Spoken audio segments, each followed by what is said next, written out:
Tiina ravintola Lasipalatsista, moi! Ravintola Lasipalatsissa olemme herkutelleet parsoilla jo 10 vuoden ajan, ja tästä lähtee käyntiin huikea parsahaaste 2013. Mennään ensin keittiöön moikkaamaan Teroa.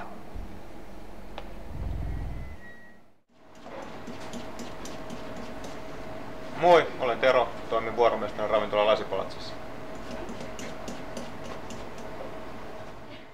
Kuorimme, keitämme ja myymme parsaviikkojen aikana noin 1000 parsaa päivässä.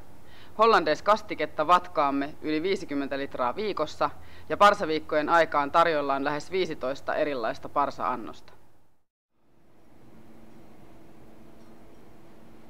Hyvää ruokahalua. Kiitos. Tässä tulee vuoden 2013 parsahaaste, eli huhti-toukokuussa eniten parsa-annoksia syönyt henkilö voittaa matkalahjakortin Amsterdamin ystävänsä kanssa. Palkinto pitää sisällään lennot, majoituksen, pari illallista, eli huikeita settiä tiedossa. Lisätietoja löydät ravintola Lasipalatsin Facebook-sivulta. Tervetuloa nauttimaan! Kaupungin parhaimmat parsat ja komeimmat tarjoilijat löytyvät täältä.